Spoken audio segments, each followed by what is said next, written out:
자, 말씀 제목 따라서 하시겠습니다. 마음이 열리는 곳에 행복이 있습니다. 아멘. 오늘 함께 읽으신 본문의 말씀은 누가복음 15장인데요.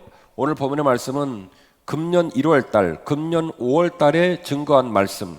그러니까 지금 같은 본문을 몇 번째 설교하냐면 세 번째 설교를 하는 거예요. 그래서 그 더 자세한 내용들을 말씀을 안 드려도 얼추 내용을 아실 거고, 누가복음 15장에는 이런 얘기들이 세 번이나 반복이 됩니다. 첫 번째는 잃은 양 아시죠? 99마리와 한 마리 잃어버려서 그 양을 데려오는 목자의 마음을 얘기했고요.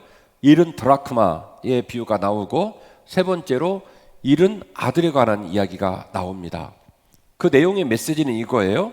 하나님의 사랑이 크고 더불어서 끝없고, 그리고 그 귀한 크고 더불어서 끝없는 사랑이 깨지고 상하고 잃은 양이라 할지라도, 잃은 드라크마라 할지라도, 잃은 아들이라 할지라도 반드시 그 사랑이 그 아들을 회복시킨다. 그 양을 찾아온다. 그 드라크마를 찾아내고 만다라고 하는 메시지가 누가복음 15장에 담겨져 있습니다.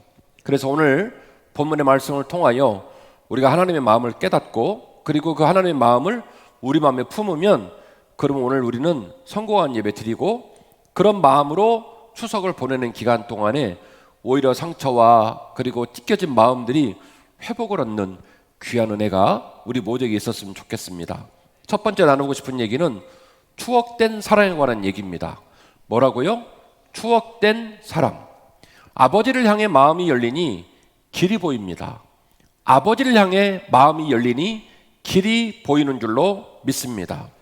오늘 본문에 나오는 주인공은 둘째 아들인데, 잘 아시는 것처럼 아버지 생전에 유산을 달라고 해서 자기에게 주어진 분깃을 다 들고 나가서 허랑방탕하고 탕진하고, 그리고 상을 대로 상한 모습으로 오늘 본문에 등장을 하게 됩니다. 탕자는요, 잃어버린 둘째 아들은 아버지에게로 돌아갈 마음을 먹습니다. 어떻게 그런 마음을 먹었을까요? 본인이 저지른 일, 그 본인이 저지른 일이 일파만파의 결과를 낳고 말았습니다. 여전히 명분이 있고 떳떳하고, 혹은 아버지 앞에 자기가 나설 수 있는 권리가 있다고 생각을 해서 돌아갈 생각을 했을까요? 아니에요. 오늘 본문의 탕자는 이렇게 얘기를 합니다. 나는 깨질 대로 깨지고 상할 대로 상하고 아버지 마음에 상처를 줄 대로 줬기 때문에 아들의 신분으로 복귀하는 것은 가능하다, 불가능하다? 불가능하다는 거예요. 그런데 그 아들이 아버지를 생각해 보니까 이런 생각이 떠오른 거예요. 지금 있는 물질을 다 잃어버리고 거지꼴이 돼가지고 어느 집에 가서 돼지를 돌보는 일을 이제 받게 되는데 너무너무 배가 고픈 거예요. 그래서 돼지가 먹는 쥐염 열매라도 좀 먹었으면 해서 주인한테 부탁을 했더니 주인이 그 쥐염 열매 먹는 것을 허락했다, 거절했다. 그것마저도 거절했다는 거예요. 그런데 이 둘째들의 마음에 담겨진 아버지는 자기가 눈으로 본 그런 주인은 아니에요. 우리 아버지에게도 종들이 많은데 우리 아버지의 종들은 먹을 것이 풍족하더라는 거예요. 자기가 알고 있는 아버지의 인격, 자기가 알고 있는 아버지의 삶, 자기가 알고 있는 자기 마음에 담겨진 그 추억에 담겨진 아버지의 덩어리, 아버지의 언어, 아버지의 인격은 내가 지금 보고 있는 저 주인하고는 너무너무 다르더라는 거예요. 그래서 이 둘째들은 생각합니다. 내가 내 아버지의 아들의 신분을 회복하지 못한다 손 치더라도 내 아버지 품에 있는 종들 중 하나의 모습으로, 그런 비참한 모습으로 복귀를 해도 지금보다는 훨씬 더 낫겠다. 다시 말씀을 드리면, 자기가 떳떳하고 자기가 내놓을 게 있고 자기가 뭔가 여전히 자기가 뭔가 역할을 할 수 있다라고 하는 자기를 향한 어떤 신뢰가 있는 게 아니고, 자기는 아무것도 내놓을 것이 없지만은 누구를 믿어요? 자기 빼고 아버지를 믿는 거예요. 그 아버지를 향한 믿음에 뭐가 있냐면 추억된 사랑이 있어요. 자기가 아는 아버지의 이야기가 마음 한쪽 어딘가에, 본인이 스스로 아버지를 버리고 떠나왔지만 마음 한쪽 어딘가에 아버지를 향한 추억이 있었다는 거예요. 여기 아버지가 계시고 여기 아들이 있습니다. 사람 인생은 그래요. 항상 붙어 있으면 좋으련만 항상 붙어 있는 걸 유지를 못해요. 그래서 떨어지기도 해요. 그리고 아버지는 여기 있는데 우리는 뚝 내려가기도 해요. 어떨 때는 떨어지기도 하고 어떨 때는 내려가기도 하고, 그래서 아무리 봐도 다시 붙기가 어려워 보입니다. 나는 멀어졌습니다. 나는 떨어졌습니다. 그런데 이 멀어진 자리에서, 이 떨어진 자리에서 아들이 깨닫는 건 뭐냐면 내 아버지는 여전히 그 자리에 계시더라는 거예요. 내가 멀어져 왔고 내가 떨어졌지만 그러나 내 아버지는 여전히 그 자리에 계시더라는 거예요. 그래서 이 아들의 마음에는 아버지를 향한 추억된 사랑이 있었어요. 본문의 말씀 17절입니다. 이에 스스로 돌이켜 말을 하기를 내 아버지에게는 양식이 풍족한 품꾼이 얼마나 많은가, 나는 여기서 줄여 죽는구나. 그러니까 이 아들이 생각한 아버지는 뭐냐면 비록 그 신분이 종이라 할지라도 함부로 대하지 않고 그 종들이 풍족히 먹을 만한 먹을 것들을 주면서 종들과 함께하는 아버지라는 거예요. 그런 아버지의 인격과 그런 아버지의 따스함이 이 둘째 아들의 마음에 차곡차곡 쌓여져 있었어요.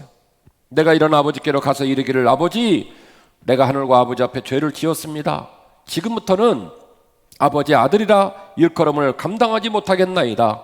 나를 품꾼의 하나로 보소서 하리라 하고 이렇게 마음을 먹습니다. 아버지로 돌아가는 거예요. 앞서 말씀드린 대로 탕자는 자신의 죄를 깨닫지 못하거나 떳떳함을 내세우면서, 감히 떳떳함을 내세우면서 고향을 향한 게 아니에요. 그 사람은 불순종한 사람이고 그 사람은 잘못된 삶을 살았습니다. 수학 공식 중에 부등호라는 공식이 있죠. 더하기도 있고 빼기도 있고 니꼬로도 있는데, 부등호라는, 지금 자막에 보시는 것처럼 부등호라는 공식이 있어요. 그게 뭐냐면 부등호의 뾰족한 쪽에 있는 그것이 부등호의 넓은 쪽에 있는 곳에 담긴다는 거예요. 나는 깨졌습니다. 나는 불순종했습니다. 나는 잘못했습니다. 그러나 그 맞은편에 있는 그 아버지의 사랑이 훨씬 더 크더라는 거예요. 아니, 지금도 그런 분이신지도 모르지만 내가 떠나오기 직전까지 내가 알고 있는 그 아버지의 추억, 그 아버지의 추억에 담겨져 있는 그분의 모습은 내가 비록 불순종했고 내가 비록 잘못된 삶을 살았지만 이 상태 그대로 가도, 이렇게 깨진 모습을 수습하지 못하고 그대로 가도 내 아버지의 위대한 사랑 안에는 얼마든지 이 불순종하고 이 잘못된 삶을 담아낼 수가 있겠다라고 하는 확신이 아들에게 있었다는 거예요. 사랑하는 한빛가족 여러분, 원망을 심지 말고 갈등을 심지 말고 눈물만 심지 말고 사랑의 추억을 가득가득 심으시기를 주의 이름으로 축원합니다. 내가 어떤 아빠일까? 내가 어떤 엄마일까?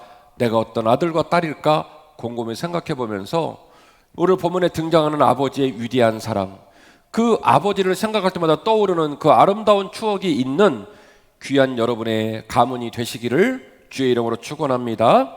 두 번째로는 포기하지 않는 사랑이에요. 오늘 사랑 두 가지 하면 끝나거든요. 첫 번째는 무슨 사랑이요? 추억된 사랑. 두 번째는 포기하지 않는 사랑입니다. 추억된 사랑은 자식 입장에서 느끼는 사랑이고요, 아버지 입장에서는 포기하지 않는 사랑이에요. 아들을 향해 마음이 열리니 행복이 임하게 된 줄로 믿습니다. 본문의 말씀 누가복음 15장 20절 말씀인데요. 이제 일어나서 아버지께로 돌아가니라. 아직도 거리가 먼데 아버지가 그를 보고 측은히 여겨 달려가 목을 안고 입을 맞췄다. 이렇게 기록을 하고 있습니다. 이 오늘 본문의 단어 가운데 측은히 여겼다라는 단어가 매우 중요한 단어인데요. 헬라어 원어로 따지면 스프라그 조마이라는 말입니다. 스프라그 조마이라는 말인데, 이 스프라그 조마이라는 말의 용례가 어떤 용례냐면, 제가 두 가지 예를 들을게요. 나인성 과부 얘기 기억이 나시죠? 나인성이라는 과부가 있었는데 아들이 죽어가지고 관짝에다 아들을 넣고 장례를 치르러 나인성을 나오고 있는 거예요. 어머니가 제대로 걷지를 못하고 그냥 창자가 끊어지는 비명을 지르죠. 그 모습을 보고 예수님께서 그 어머니와 그 과부와 그 아들을 측은히 여겨, 그때 쓰는 말이 스프라그 조마이라는 말이에요. 그리고 여러분, 강도 만난 이야기 기억이 나시죠? 강도 만난 사람이 길에서 죽어갑니다. 대제사장 율법사 서기관이 지나가는데 다 그냥 지나가는데 사마리아 사람이 그 사람을 돌봐줍니다. 상처를 싸매주고 업어서 주막으로 옮기고 그리고 돈을 줘서 그 사람을 살립니다. 그가 그 강도 만난 자에게 사마리아인이 접근을 할 때 뭐라고 써있냐면 그를 측은히 여겨, 역시 그때도 역시 스프라그 조마이라고 하는 단어를 썼어요. 사마리아 사람과 유대인은 물과 기름 같아요. 상극이에요. 말도 섞지 않아요. 손도 잡을 일이 없어요. 그러니까 이 사마리아 사람은 물입니다. 강도 맞는 유대인은 기름입니다. 같이 간다고 해서 섞일 수 있는 상황이 아니에요. 명분도 없어요. 도대체 이 사람이 왜 이 사람 몸에 손을 댔는지 알 길이 없지만 성경은 말하기는 이 말도 안 되는 물과 기름 같은 사람이 섞일 수 있었던 유일한 근거, 그게 바로 뭐냐면 스프라그 조마이, 그를 불쌍히 여기고 측은히 여기는 마음, 그 에너지 때문에 물이 기름으로 다가갔다는 거예요. 그래서 강도 만난 자 이야기를 할 때도 스프라그 조마이, 나인성 과부 아들을 다시 살릴 때도 스프라그 조마이, 그리고 오늘 아버지가 둘째 아들을 만날 때도 역시 스프라그 조마이입니다. 나쁜 놈입니다.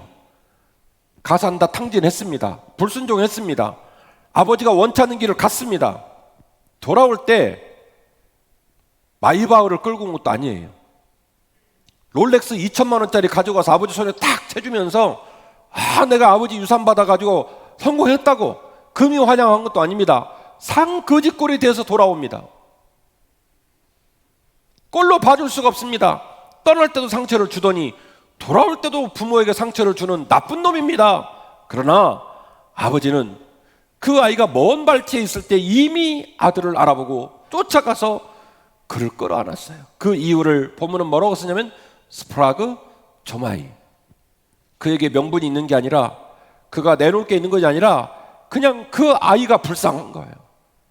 그 아이가 애처로운 거예요. 스프라그 조마이, 그 아버지의 위대한 측은히 여기는 사랑으로 그 아들을 끌어안았다는 것이죠. 하나님 아버지의 마음을 우리에게 주옵소서. 하나님 아버지의 마음이 우리 마음에 느껴지게 하옵소서. 제가 이전에도 말씀을 드렸지만 사실은 오늘 본문에 등장하는 주인공이 세 사람입니다. 큰아들이 있고 둘째 아들이 있고 아버지가 있죠.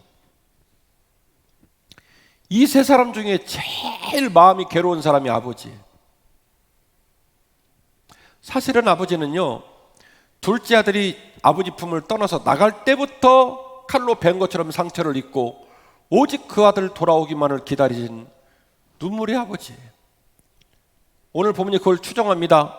그 아이가 아직 그 집골로 먼 곳에 있을 때 누가 알아봤어요? 아버지가 알아봤다는 거예요. 아버지는 집을 돌보고 큰아들과 함께 가산을 돌보는 일에 대해 집중을 하지 못합니다. 왜요? 둘째 아들이 아직도 돌아오지 않았으니까. 맨날 동거밭에 나가서 둘째 아들을 기다리는 거예요. 이게 아버지의 마음이에요. 밥을 먹어도 편치 않아요. 잠을 자도 편치 않아요. 텔레비에서 좋은 연속극에 나와도 재미가 없어요. 이게 아버지의 마음이에요.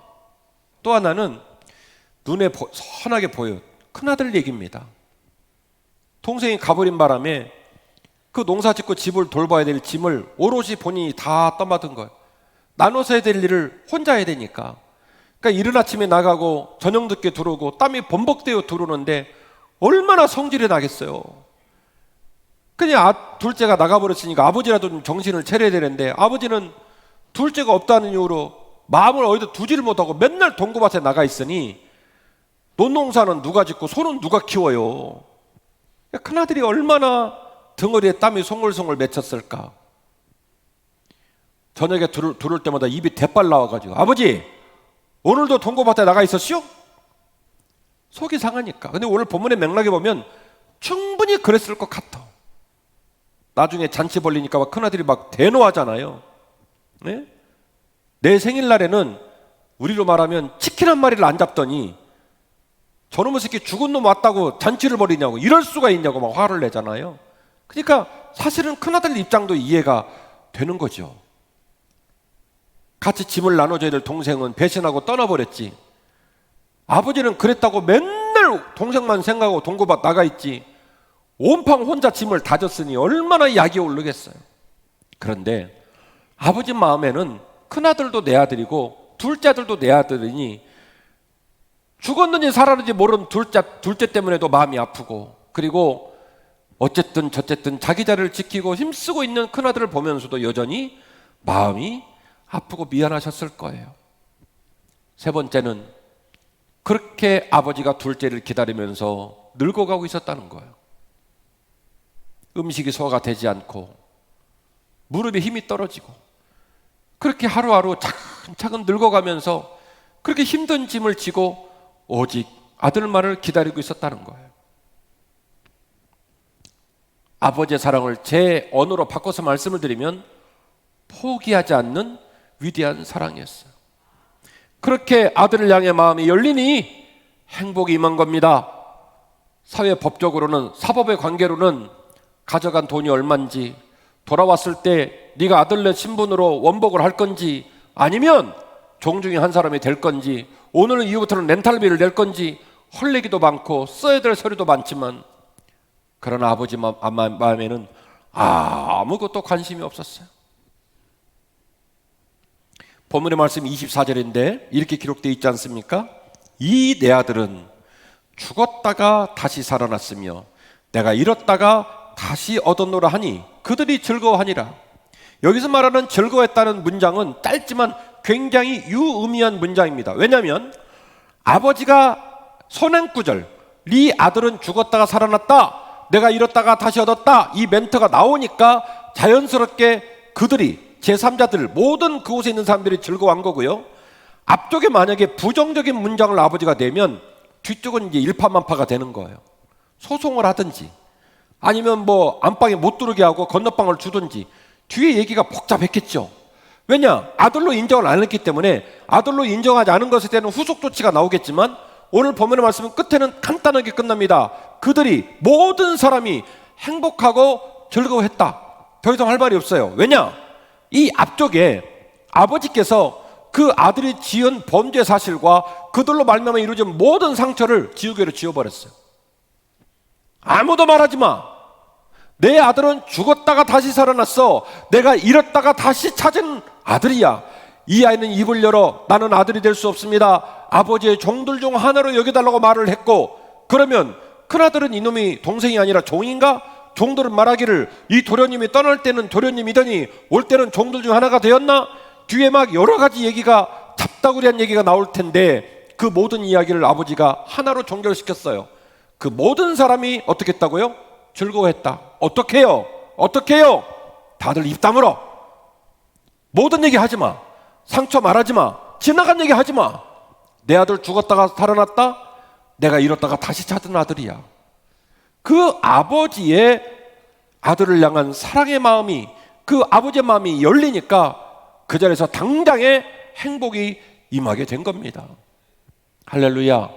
제가 오늘 여러분에게 두 가지 사랑을 얘기했습니다. 첫 번째는 지금 내가 안 갖고 있어도 내 마음 안에 있는 무슨 사랑이요? 추억된 사랑.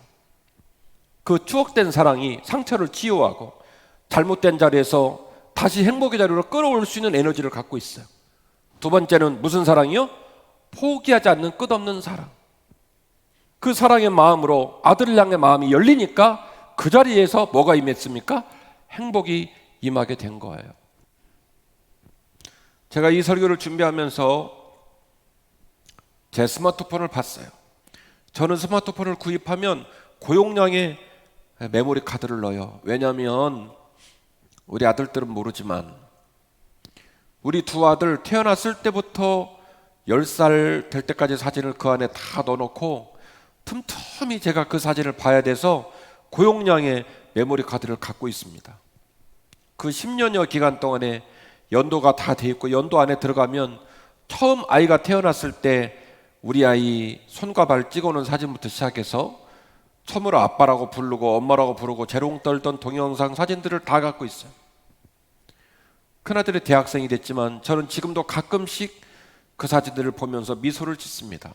그러다가 제가 이 설교를 준비하고 어젯밤에도 제 스마트폰을 뒤져봤는데 제 스마트폰에는, 여러분은 어쩐지 모르겠지만 제 스마트폰에는 제 아버지 사진이 없어요. 너무 창피해서 사진을 뒤지고 또 뒤지니까 어머니 사진은 2장 있더라고요. 그것도 어머니 얼굴 사진이 아니라 몇 해 전에 여러분들에게 설교하면서 인용하느라고 받았던 어머니 수술하신 그 피스로 받고 철골 구조물 집어넣었던 어머니 몸 안에 있는 그 철 사진이 드러난 엑스레이 사진 2장 말고는 없더라고요. 우리가 하늘에서 뚝 떨어진 것은 아닌데, 느닷없이 땅에서 솟아난 건 아닌데, 레스토랑 가고 귀한 사람 만나서 여러분 좋은 음식 받으면 그게 뭐라고 그 사진 찍기 바쁘잖아요. 근사한 관광지에 가시면 그거 추억에 남겨야 된다고 셀카 찍잖아요. 여러분 스마트폰 사진이 얼마나 잘 찍힙니까? 그래서 여러분 단말기 안에 얼마나 많은 사진들이, 쓰잘데기도 없는 사진들이 얼마나 많이 들어있습니까? 제 인생이 그렇고 여러분 인생이 그렇고, 헛된 것들, 의미 없는 것들 거의 다 담아내느라고 정신이 없는데 그 어마어마한 사진 중에 부모님 사진은 없더라는 거예요.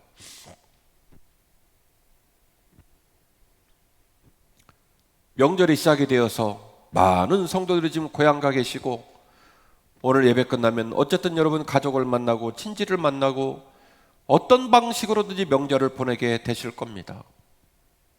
지난 2년여 기간 동안에 우리 많은 사람들은 상처도 많이 받고 지칠 대로 지치고 어려운 시간을 보내고 있습니다.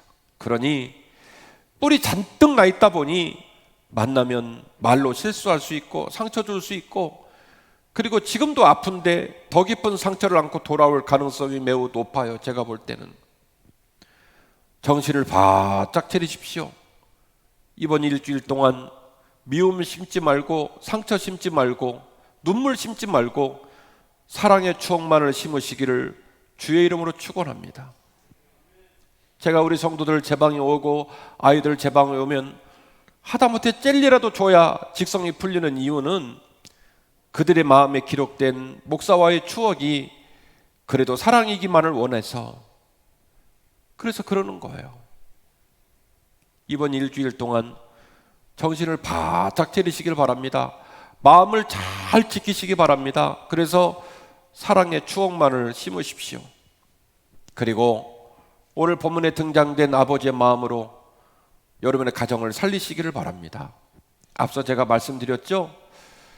아버지의 그 사랑 하나 때문에, 아버지의 끝없는 사랑 하나 때문에 모든 게 끝나버렸다고. 할 얘기도 많고 법원도 가야 되고 이 사람이 아들인지 종인지 포지션 다시 정해야 되는데 그런 얘기 아무 소용없이 그들이 즐거워하였더라 이 짧은 문장으로 끝날 수 있었던 이유는 뭐냐면 아버지의 역할이에요. 아버지의 끝없는 사랑. 우리는 어떤 아버지의 모습으로 살았을까? 어떤 어머니의 모습으로 살았을까?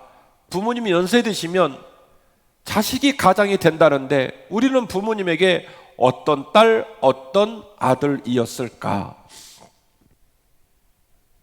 곰곰이 돌아보시면서 마음이 열리는 곳에 행복이 있다는 것을 여러분 꼭 마음에 간직하고 집으로 돌아가시기를 바랍니다.